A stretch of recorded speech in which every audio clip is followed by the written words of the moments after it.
आज आइए हम स्वर्गीय परिवार और बुद्धि शीर्षक उपदेश के साथ परमेश्वर के वचन का अध्ययन करें। स्वर्गीय परिवार के बारे में परमेश्वर हमें किस प्रकार की बुद्धि देते हैं? सभी लोगों, सबसे महान बुद्धि किसके पास है? बेशक परमेश्वर के पास सबसे महान बुद्धि है। फिर भी हम कह सकते हैं कि राजा सुलेमान को परमेश्वर ने सबसे महान बुद्धि दी थी। राजा सुलेमान को परमेश्वर की ओर से एक बहुत ही खास तोहफा बुद्धि मिली।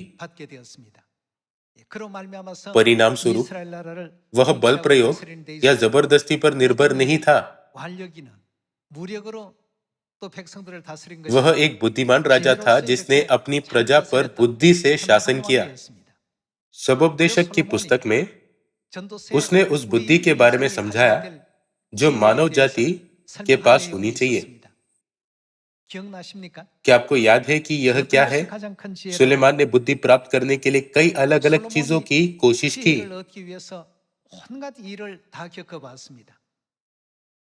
उसने हर उस चीज का आनंद लिया जो लोग चाहते थे, और उसने जी भर कर अपनी चाहत की हर चीज पाई। उसने किसी भी चीज को नहीं रोका जिसकी उसकी आंखों में लालसा हुई। लेकिन अंत में उसे क्या एहसास हुआ? उसने लिखा कि वह सभी चीजें व्यर्थ थी।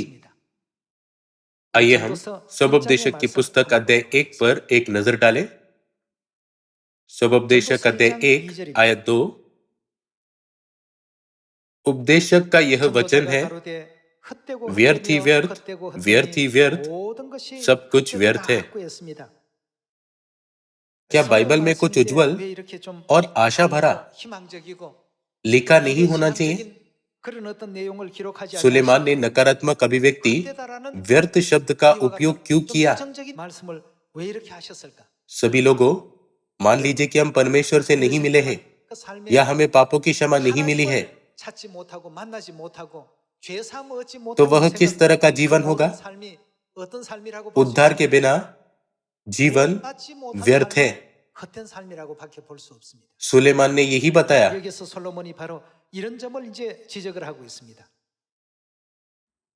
व्यर्थ ही व्यर्थ, सब कुछ व्यर्थ है। वचन 3, उस सब परिश्रम से जिसे मनुष्य धरती पर करता है उसको क्या लाभ प्राप्त होता है? एक पीढ़ी जाती है और दूसरी पीढ़ी आती है, परंतु पृथ्वी सर्वदा बनी रहती है। सूर्य उदय होकर अस्त भी होता है और अपने उदय की दिशा को वेग से चला जाता है। वायु दक्षिण की ओर बहती है और उत्तर की ओर घूमती जाती है। वह घूमती और बहती रहती है और अपने परिधि में लौट आती है। सब नदियां समुद्र में जा मिलती है तो भी समुद्र भर नहीं जाता। जिस स्थान से नदियां निकलती है उधर ही को वे फिर जाती है। सब बातें परिश्रम से भरी है, मनुष्य इसका वर्णन नहीं कर सकता। न तो आंखें देखने से तृप्त होती और न कान सुनने से भरते हैं। जो कुछ हुआ था वही फिर होगा और जो कुछ बन चुका है वही फिर बनाया जाएगा, और सूर्य के नीचे कोई बात नई नहीं है। क्या ऐसी कोई बात है जिसके विषय में लोग कह सके कि देख यह नई है? यह तो प्राचीन युगों में वर्तमान थी। प्राचीन बातों का कुछ स्मरण नहीं रहा और होने वाली बातों का भी स्मरण उनके बाद होने वालों को न रहेगा। मैं उपदेशक यरूशलेम में इजराइल का राजा था।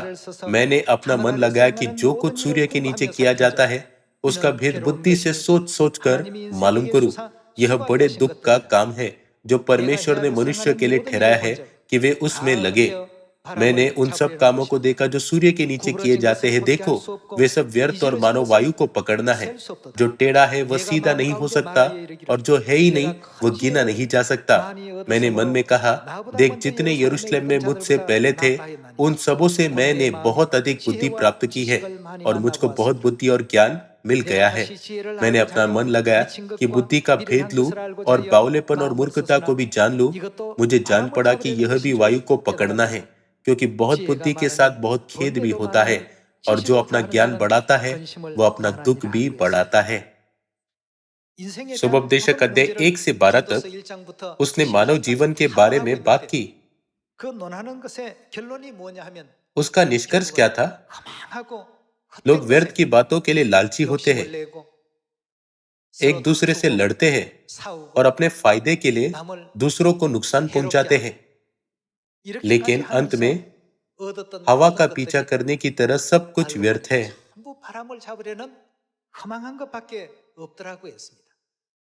इसलिए उसकी पहली अभिव्यक्ति थी, व्यर्थ ही व्यर्थ, व्यर्थ ही व्यर्थ, सब कुछ व्यर्थ है। यदि हम अपने जीवन काल में परमेश्वर से मिलने में विफल होते हैं, यदि हम पापों की क्षमा और उद्धार प्राप्त करने में विफल होते हैं और स्वर्ग के राज्य में प्रवेश करने में विफल होते हैं, तो हमारा जीवन वायु को पकड़ने जैसा होगा, यह व्यर्थ होगा। बाद में वह जीवन का अर्थ नहीं खोज सका। उसने सोचा, मैंने उस तरह का जीवन क्यों जिया? इसलिए उसने कई बुद्धिमान लोगों से मुलाकात की, जो अपनी बुद्धिमत्ता और ज्ञान के लिए जाने जाते थे। चाहे उसने कितनी ही उत्सुकता से बुद्धि, बावलेपन और मूर्खता की खोज की, लेकिन वह सच्ची बुद्धि को नहीं खोज सका।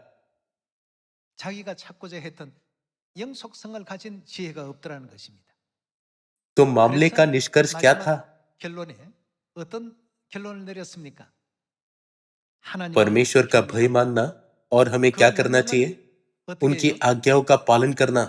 दूसरे शब्दों में, उनकी आज्ञाओं को मानना। यह सबसे महान बुद्धि के बारे में उसका अंतिम निष्कर्ष था, जो मानव जाति के पास होनी चाहिए। सभी स्वर्गीय परिवार के सदस्यों के पास यह बुद्धि होनी चाहिए। परमेश्वर बुद्धि का स्रोत, ज्ञान की शुरुआत और प्रेम का मूल है।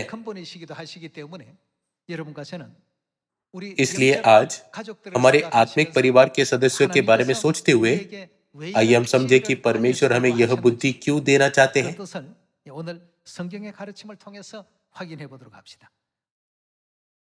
आइए हम सुबोपदेशक अध्याय 12 देखें। आइए हम अध्याय 12 आयत 11 देखें। बुद्धिमानों के वचन अंकुश के समान होते हैं और सभाओं के प्रधानों के वचन गाड़ी हुई कीलों के समान है, क्योंकि एक ही चरवाहे की ओर से मिलते हैं। हे मेरे पुत्र, इन्हीं से चौकसी सीख। बहुत पुस्तकों की रचना का अंत नहीं होता और बहुत पढ़ना देह को थका देता है। आइए आयत 13 देखें। सब कुछ सुना गया। अंत की बात यह है कि परमेश्वर का भय मान और उसकी आज्ञाओं का पालन कर, क्योंकि मनुष्य का संपूर्ण कर्तव्य यही है। क्योंकि परमेश्वर सब कामों और सब गुप्त बातों का, चाहे वे भली हो या बुरी, न्याय करेगा। सुलेमान ने इस पृथ्वी पर सभी प्रकार की बुद्धि और बावलेपन और मूर्खता की भी खोज की, फिर भी वह उनसे कुछ भी नहीं सीख सका। सब कुछ थोड़े समय के लिए था। सभी लोगों, हमारा जीवन बहुत ही छोटा है। इस कारण से हमारा जीवन पत्ते पर की ओस की एक बूंद के समान है। जैसे ही सूरज उगता है, ओस की बूंद गायब हो जाती है।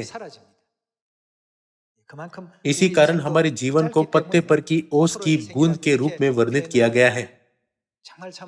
चूंकि हम सोचते हैं कि स्वर्ग का राज्य कितना निकट है और हमारा जीवन कितना छोटा है, तो आइए हम परमेश्वर के साथ एक अनुग्रहपूर्ण संबंध बनाते हुए हर दिन जिए। हमारे जीवन काल में ऐसा करना सच में शानदार होगा। आइए हम उस सच्ची बुद्धि के बारे में सोचें जो अनंत है। यह परमेश्वर का भय मानना और उनकी आज्ञाओं का पालन करना है। उनकी आज्ञाओं का पालन करने का अर्थ है उनकी आज्ञाओं को मानना। जिनके पास सच्ची बुद्धि है, वे परमेश्वर की आज्ञाओं का पालन करते हैं। आइए हम इस संदर्भ में इसके बारे में सोचें। प्रकाशन में प्रेरित यूहन्ना ने उन लोगों को देखा जिन्हें बचाया जाना है। वे जहां कहीं मेमना जाता है उसके पीछे हो लेते हैं। प्रकाशित वाक्य के अनुसार ये लोग हमेशा मेमने का पालन करते हैं, चाहे वह देश बुरा हो या अच्छा, चाहे दुनिया अमीर हो या गरीब, उन्हें परवाह नहीं है।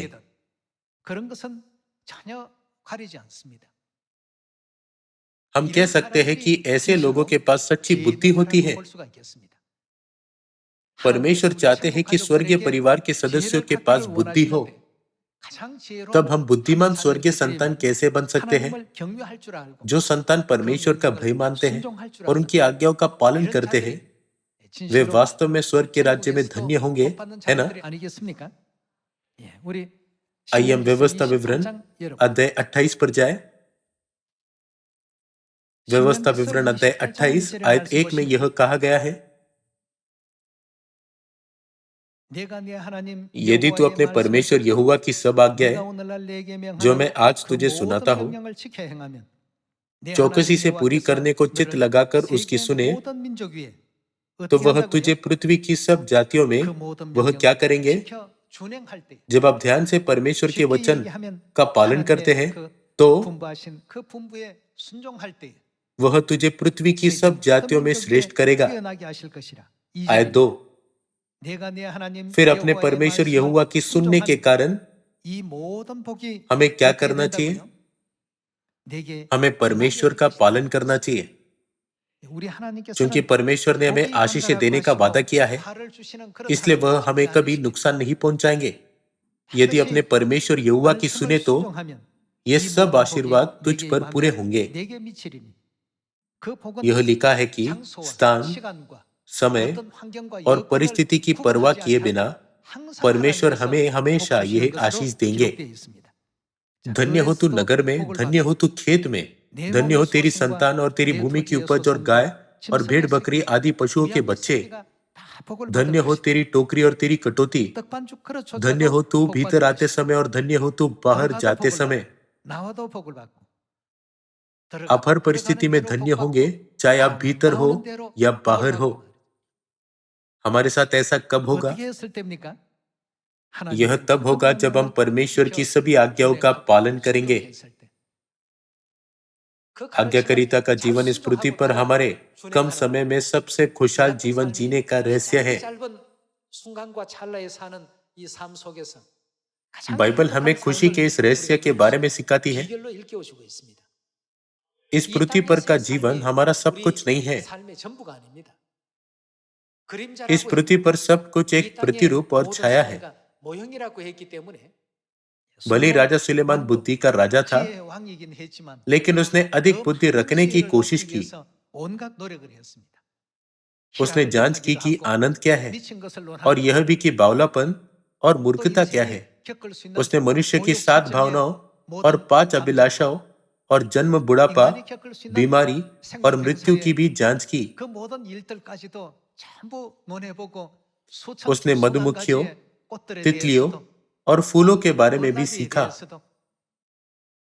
भले उसने सभी चीजों की जांच की, लेकिन उनमें कोई सच्ची बुद्धि नहीं थी।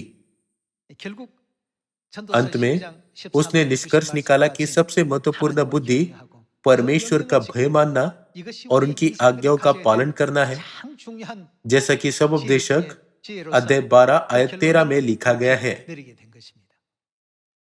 सभी लोगों, क्या यह सभी शिक्षाएं केवल तभी लागू होती है जब हम बाइबल का अध्ययन करते हैं, और जब हम बाहर जाते हैं और संसार में रहते हैं तो यह लागू नहीं होती है? नहीं, बिल्कुल नहीं। जब स्वर्गीय संतान परमेश्वर का भय मानते हैं और हर परिस्थिति में उनकी आज्ञाओं का पालन करते हैं, तो परमेश्वर कहेंगे, धन्य हो तुम भीतर आते समय और बाहर जाते समय, और मैं तुम्हें पूंछ नहीं बल्कि सिर ठहराऊंगा। ये परमेश्वर के वचन है। आइए हम आयत 15 पर जाए। व्यवस्था विवरण अध्याय 28 आयत 15, परंतु यदि तू अपने परमेश्वर यहोवा की बात न सुने, अब यह विपरीत स्थिति है। अवज्ञा का परिणाम क्या होगा? बाइबल हमें सिखाती है कि अवज्ञा करना सबसे मूर्खतापूर्ण बात है। आइए हम फिर से आयत 15 देखें। परंतु यदि तू अपने परमेश्वर यहोवा की बात न सुने और उसकी सारी आज्ञाओं और विधियों के पालने में जो मैं आज सुनाता हूँ चौकसी नहीं करेगा, तो ये सब शाप तुझ पर आ पड़ेंगे। अर्थात शापित हो तू नगर में, शापित हो तू खेत में, शापित हो तेरी टोकरी और तेरी कटोती, शापित हो तेरी संतान और भूमि की उपज और गाय और भेड़ बकरियों के बच्चे। शापित हो तू भीतर आते समय और शापित हो तू बाहर जाते समय। जब हम परमेश्वर के वचन की अवज्ञा करते हैं तो हम जहां भी जाते हैं कठिनाइयां और मुश्किलें हमारा पीछा करती है।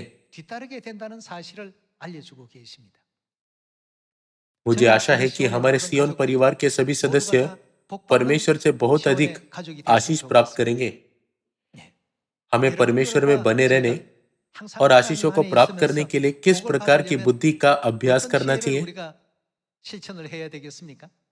हमारे सभी स्वर्गीय परिवार के सदस्यों को परमेश्वर का भय मानना चाहिए और उनकी आज्ञाओं का पालन करना चाहिए। बाइबल दर्ज करती है कि जब हम ऐसा करेंगे तो परमेश्वर हमें हमेशा आशीष देंगे। आइए हम इज़राइल के राज्य के इतिहास के बारे में सोचें। जब हम इतिहास पर एक नजर डालते हैं तो राजा शाऊल, राजा दाऊद और राजा सुलेमान थे। राजा सुलेमान के बाद इज़राइल दो भागों में बंट गया, उत्तर और दक्षिण। उत्तर में देश इज़राइल था और दक्षिण में देश यहूदा था। राज्य दक्षिणी यहूदा और उत्तरी इज़राइल में विभाजित था। राजा रहोबयाम के बाद यहूदा का राज्य 20वें राजा तक रहा। इज़राइल का राज्य राजा यरोबाम के साथ शुरू हुआ और 19वें राजा तक रहा। जब हम इतिहास को देखते हैं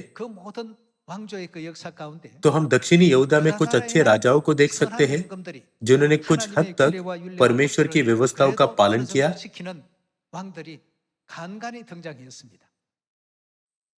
लेकिन उत्तरी इज़राइल में राजा यरोबाम से लेकर 19वें राजा तक किसी ने भी परमेश्वर को प्रसन्न नहीं किया। तब हम पूछ सकते हैं, परमेश्वर ने राजाओं के इतिहास को बाइबल में क्यों दर्ज किया? जब हम स्वर्ग के राज्य में जाए तो परमेश्वर हमें राजपदधारी याजक बनाएंगे। क्या उन्होंने हमें स्वर्ग के राज्य पर सदा सर्वदा के लिए राज्य करने का अधिकार देने की प्रतिज्ञा नहीं दी?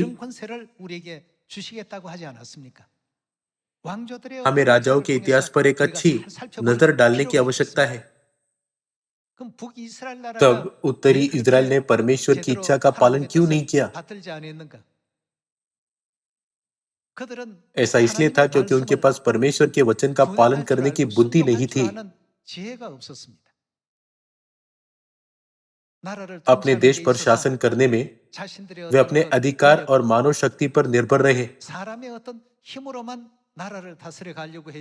उनके पास परमेश्वर के अनुग्रह के भीतर एक शांतिपूर्ण और समृद्ध युग का आनंद लेने की बुद्धि नहीं थी। हालांकि दक्षिणी यहूदा में राजा हिजकिय्याह और राजा योशिय्याह थे। उन्होंने सोचा, चूंकि हमने परमेश्वर की व्यवस्थाओं का पालन नहीं किया है, इसलिए हमारा राज्य दयनीय हो गया है। इसी कारण बहुत सी मुश्किलें हैं। यह महसूस करने के बाद दोनों ने फसह को पवित्रता से मनाया। उन्होंने सोचा, इस राज्य को परमेश्वर की व्यवस्थाओं का पालन करना चाहिए। मुझे इस देश को परमेश्वर की इच्छा का पालन करवाना चाहिए। इस तरह उन्होंने परमेश्वर से कई आशीषें प्राप्त की। हम उन राजाओं के समय में इस इतिहास की खोज कर सकते हैं। परमेश्वर की शिक्षाओं का पालन करने वाले सभी राजाओं को परमेश्वर की आशीषें प्राप्त हुई। फिर भी उत्तरी इज़राइल के राजाओं ने परमेश्वर की शिक्षाओं का पालन नहीं किया। इस प्रकार उन्होंने परमेश्वर को छोड़ दिया और मूर्ति पूजा में पड़ गए।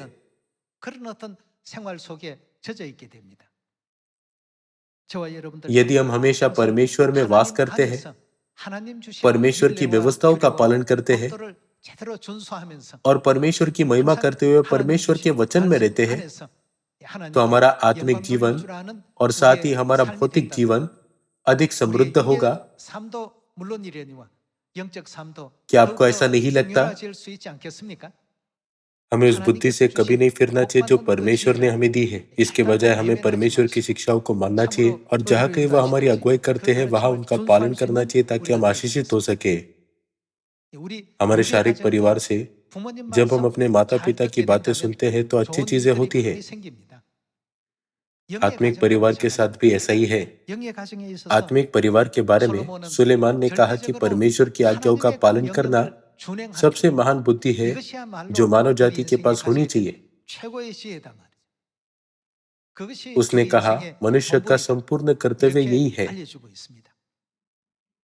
परमेश्वर से अधिक अनुग्रह प्राप्त करने और सुरक्षित रूप से स्वर्ग के राज्य में प्रवेश करने के लिए परमेश्वर की आशीषें आवश्यक है। ऐसी आशीषें हम पर कब आएगी? जब हम परमेश्वर की आज्ञाओं का पालन करते हैं। इसलिए जहाँ कहीं भी वो हमारी अगुवाई करते हैं, हमें उनकी शिक्षाओं से कभी नहीं भटकना चाहिए। मुझे आशा है कि हम हमेशा उनकी शिक्षाओं में बने रहेंगे। आइए हम प्रकाशित वाक्य अध्याय 12 आयत 17 पर एक नजर डालें। प्रकाशित वाक्य अध्याय 12 आयत 17 में लिखा है, तब अजगर स्त्री पर क्रोधित हुआ। अध्याय 12 आयत 7 से 9 के अनुसार यह अजगर कौन है? क्या अजगर को शैतान नहीं कहा जाता? तब अजगर, दूसरे शब्दों में शैतान, स्त्री पर क्रोधित हुआ और उसकी शेष संतान से जो क्या मानते हैं? परमेश्वर की आज्ञाओं को मानते, वे वह है जो परमेश्वर की सभी व्यवस्थाओं का पालन करते हैं। यह लिखा है, जो परमेश्वर की आज्ञाओं को मानते और यीशु की गवाही देने पर स्थिर है, लड़ने को गया और वह समुद्र के बालू पर जा खड़ा हुआ। तब मैंने एक पशु को समुद्र में से निकलते हुए देखा। शैतान किसके विरुद्ध है? वो स्त्री के विरुद्ध युद्ध कर रहा है। वो उनकी शेष संतानों के खिलाफ युद्ध करने के लिए चला गया जो परमेश्वर की आज्ञाओं को मानते हैं।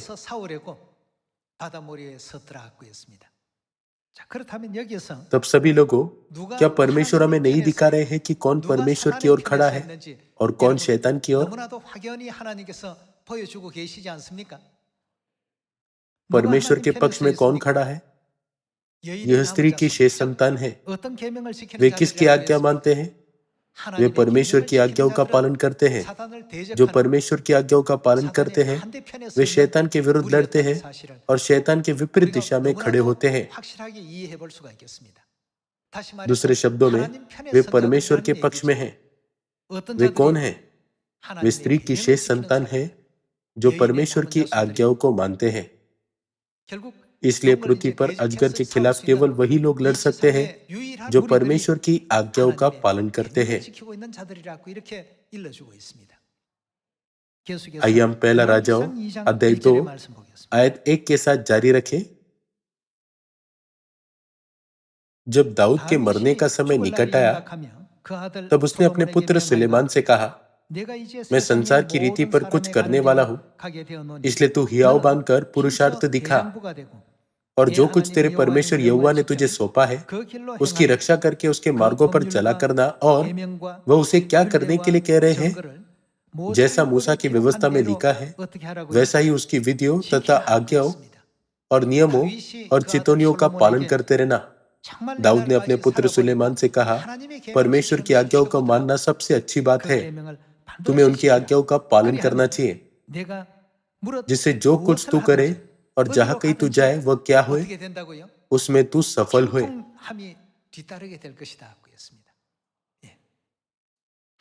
बाइबल समझाती है कि परमेश्वर उन लोगों की 1000 पीढ़ियों को प्रेम दिखाएंगे जो परमेश्वर की आज्ञाओं का पालन करते हैं और उनकी शिक्षाओं का पालन करते हैं, और ऐसे लोग अपने सभी कार्यों में समृद्ध होंगे।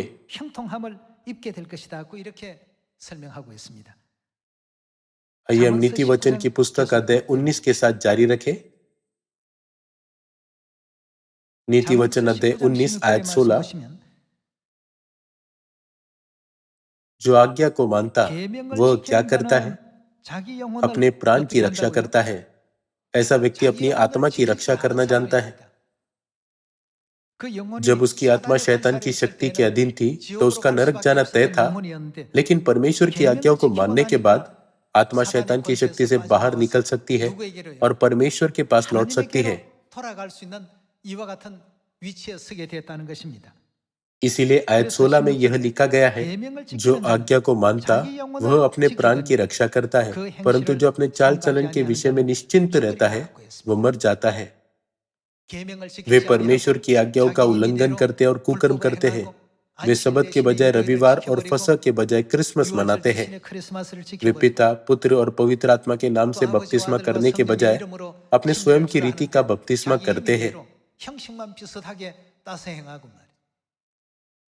जैसा कि हमने अब तक अध्ययन किया है, पूरी बाइबल में परमेश्वर हमें अपनी आज्ञाओं के बारे में सिखाते हैं।